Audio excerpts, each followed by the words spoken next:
Hey guys, welcome back to Level Headed Gamer. My name is Joseph, and today I want to talk about the emergency investor call CD Projekt Red had discussing Cyberpunk 2077 and kinds of the issues it has currently, how they plan to fix it, how they might have overlooked some issues from the beginning.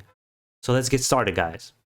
Let's start with the fact that there were 8 million pre-orders, and the way the numbers broke down is PC accounts for 59% of sales, whereas the consoles were 41%.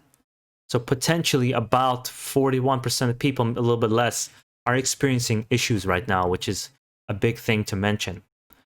One of the first questions that investors asked were, have you seen a flood of refunds requests that you have to deal with? Or are most people kind of forgiving and trusting that it's going to get better? We're not encouraging gamers to return the game. We hope they'll give us a chance to improve it on old-gen consoles. One fix was released this weekend, another one's coming in 7 days. Very straightforward here, but the second question I thought it was interesting to address is, do you think that you needed more external beta testing? And one of the things they do mention is not necessarily that they needed external testing, which they had, is COVID. One thing perhaps that didn't help us is COVID, which is what's happening to everybody this year with everything that's going on. Businesses, I mean, I'm a personal trainer myself, so I'm struggling myself as well, so I know the deal. They've also mentioned we have seen a decrease in number of testers, but I wouldn't point that as a major source of problems. We're now focusing on managing the single player experience and working on patches, communication, and as I said at the very beginning of this call, our focus remains on gamers. I appreciate that little line, even if it's, just to satisfy our ears, and we're gonna have to see how they fix up the game. The next question is, they were asking, was the board being too focused on delivering the game and ignoring problems with the old gen? Should we take it that you had found that it was very important that the game shouldn't be delayed into next year, or simply that you had always wanted to deliver the game and not delay it? And you just underestimate the extent to which the last gen version was not going to be the way it should be. They also mentioned that Microsoft and Sony always have games with bugs, but decided to trust you. They have to check for certification about bugs, but they kind of trusted CD Projekt Red that they were able to fix the problem. And their answer was, it was more about us looking, as we previously stated, at the PC and next-gen performance rather than current gen. We definitely did not spend enough time looking at that. I wouldn't say that we felt external pressure or internal pressure to launch the game on the date, other than normal pressure, which is typical with any release. I can only assume that they trusted that we're going to fix things upon release that obviously did not come together as exactly as we planned. I think the idea of internal pressure is a little bit of BS, because obviously they had pressure. Stock prices are dropping. They've delayed it multiple times already. Of course, they felt pressure from their investors, maybe direct or indirect. But I see what he's doing. He's just like, he's acting like a businessman. He's trying to be politically correct, or just kind of smooth the situation over until they fix the game. But it's obviously BS. We know that. We're planning to get the game in a much better shape than it is now. And of course, and a lot of it is going to be happening in December. Come January and February, you're going to see larger improvements, which we've stated already. But he also mentions to say that next gen or PC performance is not going to happen on last gen, which is obvious. We know that. They do mention it's going to be good, playable, stable game without glitches, crashes, and that's their intention. If I look at what they've done with Witcher 3, I mean, we can trust them in that sense, but it definitely took more than 3 or 4 patches in a couple of months. Witcher definitely took about half a year to a point where it was like, okay, this game performs well now. It's just the game was so good that people kind of forgave them, which I think is going to happen with Cyberpunk. It's just people are being a little bit more vocal because it seems like the PS4 version, which I underestimated myself. I played it only on PS5 and PC. How bad it performs on the original PS4 and Xbox One. One thing I thought was interesting that he mentions is, he goes, actually, the game is playable right now. The fact that people are saying the game is unplayable He goes, that is just not true. It's far from satisfactory, as he mentions, but it is playable, it is bootable, and they understand that they need to fix it and make it perform better. But again, he reiterates that we shouldn't expect next-gen or PC-like performance on the last-gen consoles.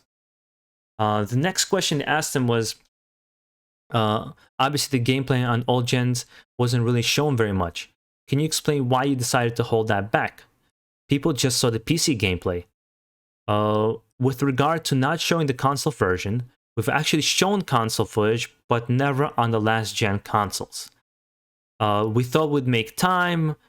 Basically, they're saying that they didn't want to give, first of all, the reviewers that copy to review because they wanted to fix it up until right before the release, and they just couldn't finish it in time.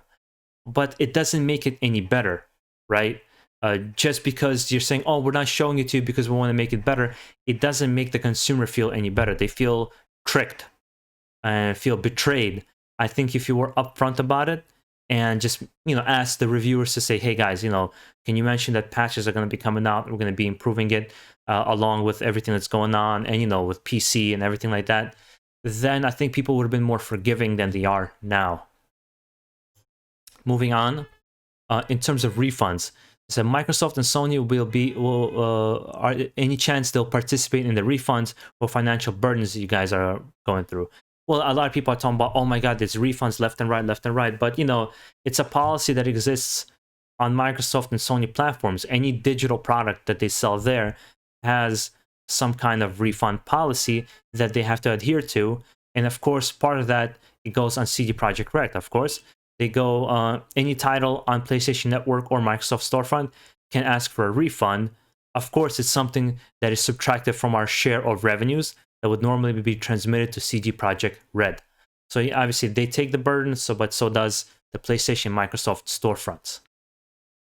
They asked the question, so could this game have been only on the new generation of consoles and PCs? And technically, no.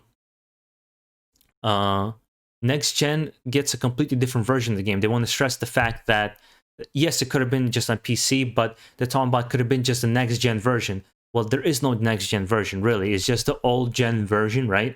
It's the PS4 version running on PS5. It's the Xbox One game running on Xbox Series X. There is no Next Gen version yet.